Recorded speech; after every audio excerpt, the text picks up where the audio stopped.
Dove Audio presents more of the best of science fiction and fantasy.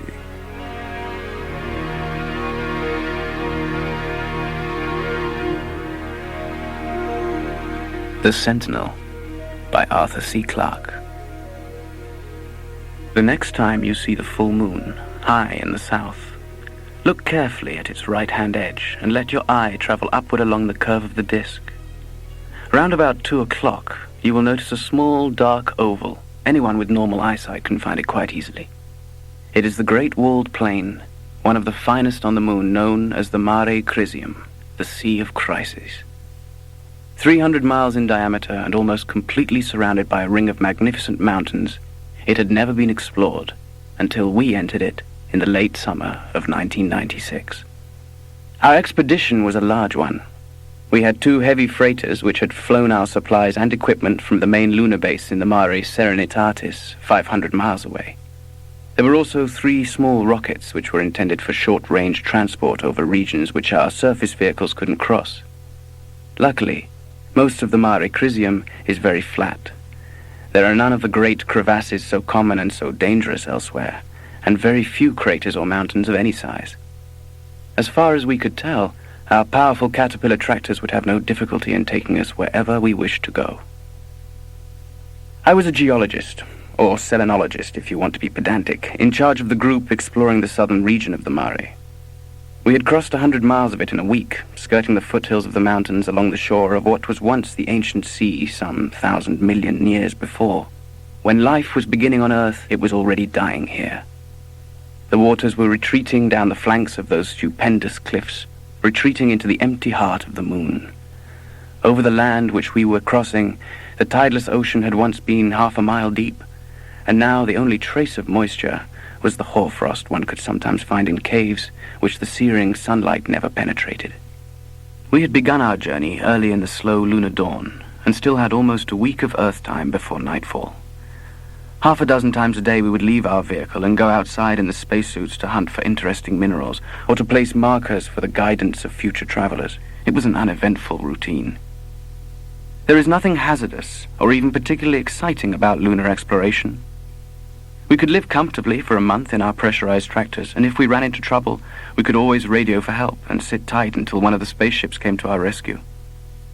I said just now that there was nothing exciting about lunar exploration. But of course that isn't true. One could never grow tired of those incredible mountains, so much more rugged than the gentle hills of Earth.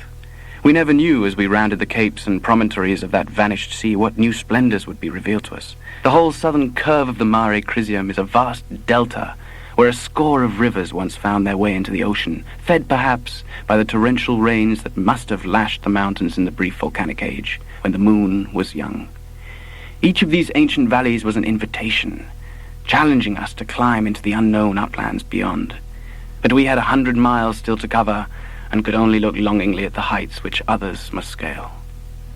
We kept Earth time aboard the tractor, and precisely at 2200 hours, the final radio message could be sent out to base, and we would close down for the day.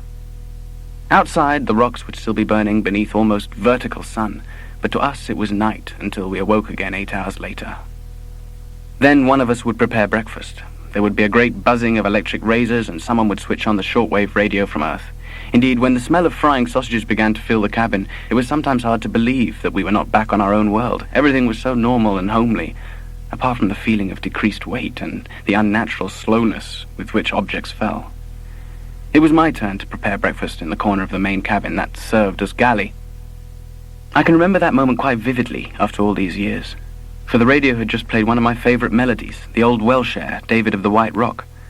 Our driver was already outside in his spacesuit inspecting our caterpillar treads. My assistant, Louis Garnett, was up forward in the control position, making some belated entries in yesterday's log.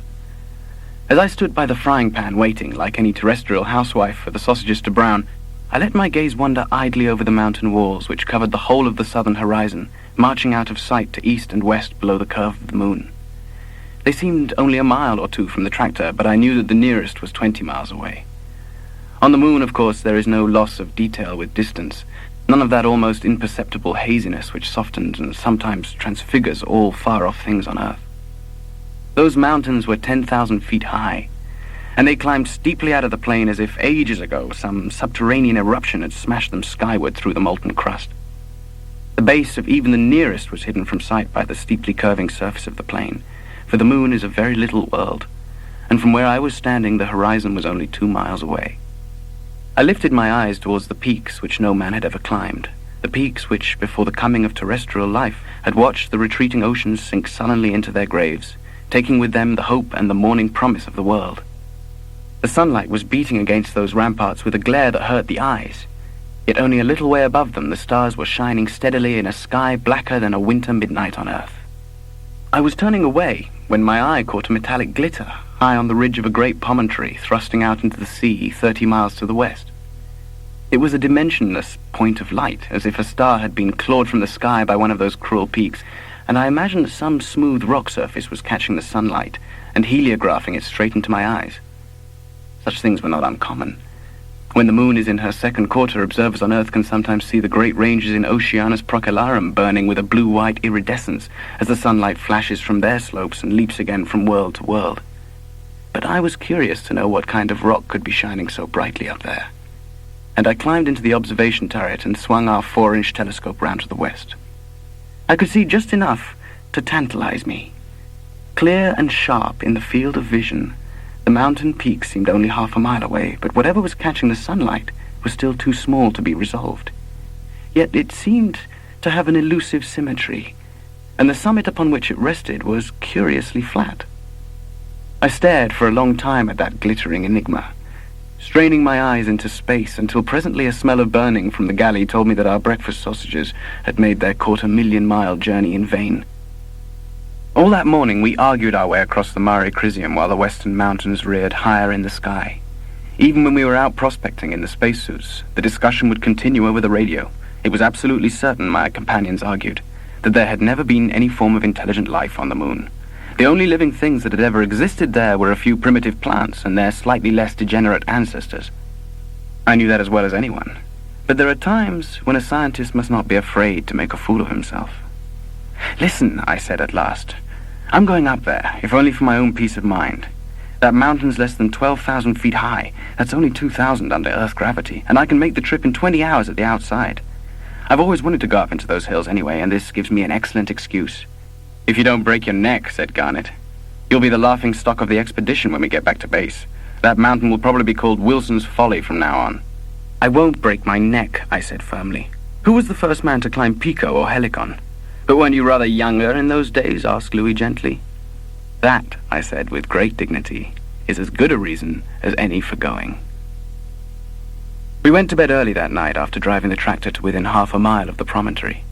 Garnet was coming with me in the morning. He was a good climber, and had often been with me on such exploits before. Our driver was only too glad to be left in charge of the machine. At first sight, those cliffs seemed completely unscalable, but to anyone with a good head for heights, climbing is easy on a world where all weights are only a sixth of their normal value. The real danger in lunar mountaineering lies in overconfidence. A 600-foot drop on the moon can kill you just as thoroughly as a 100-foot fall on Earth. We made our first halt on a wide ledge about 4,000 feet above the plain. Climbing had not been very difficult, but my limbs were stiff with the unaccustomed effort, and I was glad of the rest. We could still see the tractor as a tiny metal insect far down at the foot of the cliff, and we reported our progress to the driver before starting on the next ascent. Inside our suits it was comfortably cool, for the refrigeration units were fighting the fierce sun and carrying away the body heat of our exertions. We seldom spoke to each other, except to pass climbing instructions and to discuss our best plan of ascent. I do not know what Garnet was thinking. Probably that this was the craziest goose chase he had ever embarked upon. I more than half agreed with him, but the joy of climbing, the knowledge that no man had ever gone this way before, and the exhilaration of the steadily widening landscape gave me all the reward I needed. I don't think I was particularly excited when I saw in front of us the wall of rock I had first inspected through the telescope from 30 miles away. It would level off about 50 feet above our heads, and there on the plateau would be the thing that had lured me over these barren wastes. It was, almost certainly, nothing more than a boulder, splintered ages ago by a falling meteor, and with its cleavage plane still fresh and bright in this incorruptible, unchanging silence. There were no handholds on the rock face, and we had to use a grapnel. My tired arms seemed to gain new strength as I swung the 3-pronged metal anchor round my head and sent it sailing up towards the stars. The first time it broke loose and came falling slowly back when we pulled the rope. On the third attempt, the prongs gripped firmly, and our combined weights could not shift it. Garnet looked at me anxiously. I could tell that he wanted to go first, but I smiled back at him through the glass of my helmet and shook my head. Slowly, taking my time, I began the final ascent. Even with my spacesuit, I weighed only 40 pounds here, so I pulled myself up hand over hand without bothering to use my feet. At the rim, I paused and waved to my companion. Then I scrambled over the edge and stood upright, staring ahead of me. You must understand that until this very moment, I had been almost completely convinced that there could be nothing strange or unusual for me to find here. Almost, but not quite. It was that haunting doubt that had driven me forward. Well, it was a doubt no longer, but the haunting had scarcely begun. I was standing on a plateau, perhaps 100 feet across. It had once been smooth, too smooth to be natural, but falling meteors had pitted and scored its surface through immeasurable eons. It had been leveled to support a glittering, roughly pyramidal structure, twice as high as a man, that was set in the rock like a gigantic, many-faceted jewel. Probably no emotion at all filled my mind in those first few seconds. Then I felt a great lifting of my heart and a strange, inexpressible joy. For I loved the moon, and now I knew that the creeping moss of Aristarchus and Eratosthenes was not the only life she had brought forth in her youth. The old, discredited dream of the first explorers was true. There had, after all, been a lunar civilization, and I was the first to find it. That I had come perhaps 100 million years too late did not distress me. It was enough to have come at all. My mind was beginning to function normally, to analyze and to ask questions. Was this a building, a shrine, or something for which my language had no name? If a building, then why was it erected in so uniquely inaccessible a spot? I wondered if it might be a temple, and I could picture the adepts of some strange priesthood calling on their gods to preserve them as the life of the moon ebbed with the dying oceans, and calling on their gods in vain. I took a dozen steps forward to examine the thing more closely, but some sense of caution kept me from going too near. I knew a little of archaeology and tried to guess the cultural level of the civilization that must have smoothed this mountain and raised the glittering mirror surfaces that still dazzled my eyes. The Egyptians could have done it, I thought, if their workmen had possessed whatever strange materials these far more ancient architects had used. Because of the thing's smallness, it did not occur to me that I might be looking at the handiwork of a race more advanced than my own. The idea that the moon had possessed intelligence at all was still almost too tremendous to grasp, and my pride would not let me take the final humiliating plunge. And then I noticed something that set the scalp crawling at the back of my neck. Something so trivial and so innocent that many would never have noticed it at all. I have said that the plateau was scarred by meteors. It was also coated inches deep with the cosmic dust that is always filtering down upon the surface of any world where there are no winds to disturb it. Yet the dust and the meteor scratches ended quite abruptly in a wide circle enclosing the little pyramid, as though an invisible wall was protecting it from the ravages of time and the slow but ceaseless bombardment from space. There was someone shouting in my earphones, and I realized that Garnet had been calling me for some time. I walked unsteadily to the edge of the cliff and signaled him to join me, not trusting myself to speak. Then I went back toward that circle in the dust. I picked up a fragment of splintered rock and tossed it gently toward the shining enigma. If the pebble had vanished at that invisible barrier, I should not have been surprised, but it seemed to hit a smooth, hemispherical surface and slide gently to the ground. I knew then that I was looking at nothing that could be matched in the antiquity of my own race. This was not a building, but a machine, protecting itself with forces that had challenged eternity. Those forces, whatever they might be, were still operating, and perhaps I had already come too close. I thought of all the radiations man had trapped and tamed in the past century. For all I knew, I might be as irrevocably doomed as if I had stepped into the deadly, silent aura of an unshielded atomic pile. I remember turning then toward Garnet, who had joined me and was now standing motionless at my side. He seemed quite oblivious to me, so I did not disturb him, but walked to the edge of the cliff in an effort to marshal my thoughts. There below me lay the Mare Crisium, sea of crises indeed. strange and weird to most men, but reassuringly familiar to me. I lifted my eyes toward the crescent Earth, lying in her cradle of stars, and I wondered what her clouds had covered when these unknown builders had finished their work. Was it the steaming jungle of the Carboniferous, the bleak shoreline over which the first amphibians must crawl to conquer the land, or, earlier still, the long loneliness before the coming of life? Do not ask me why I did not guess the truth sooner, the truth that seems so obvious now. In the first excitement of my discovery, I had assumed without question that this crystalline apparition had been built by some race belonging to the moon's remote past. But suddenly, and with overwhelming force, the belief came to me that it was as alien to the moon as I myself. In 20 years we had found no trace of life but a few degenerate plants. No lunar civilization, whatever its doom, could have left but a single token of its existence. I looked at the shining pyramid again, and the more remote it seemed from anything that had to do with the moon. And suddenly I felt myself shaking with a foolish, hysterical laughter brought on by excitement and overexertion, for I had imagined that the little pyramid was speaking to me and saying, "Sorry, I'm a stranger here myself." It had taken us 20 years to crack that invisible shield and to reach the machine inside those crystal walls. What we could not understand, we broke, at last, with the savage might of atomic power, and now I have seen the fragments of the lovely glittering thing I found up there on the mountain. They are meaningless.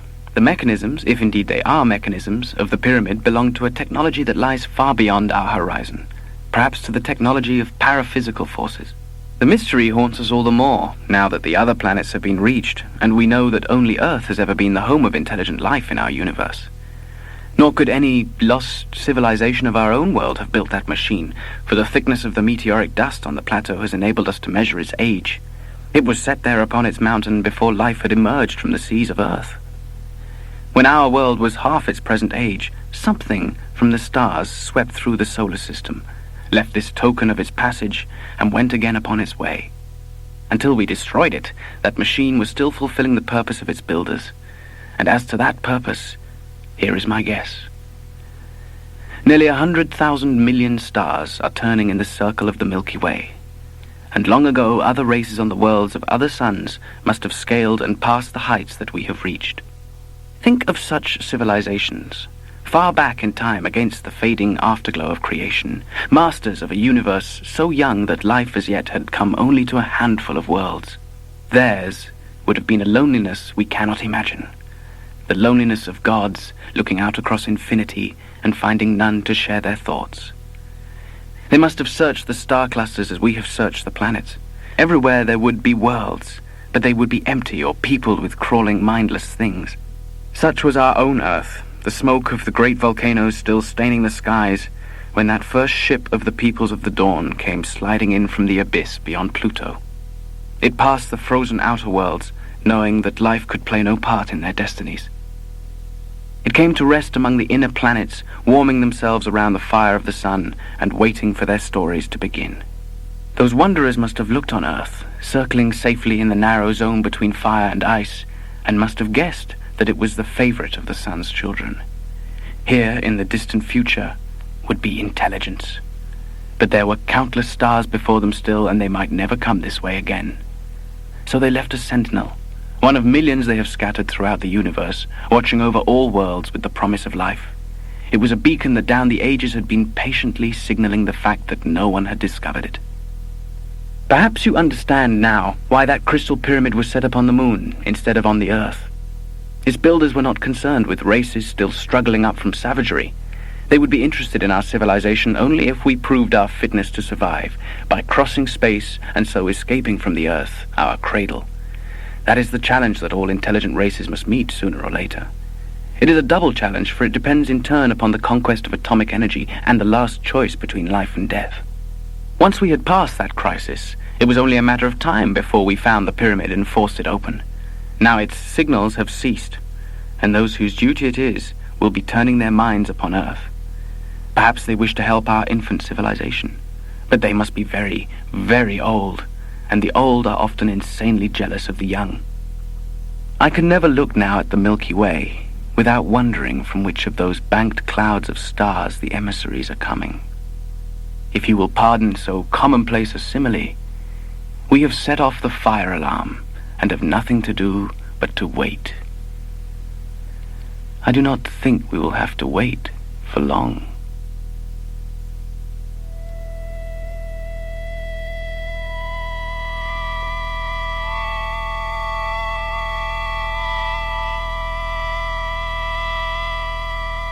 Fat Farm.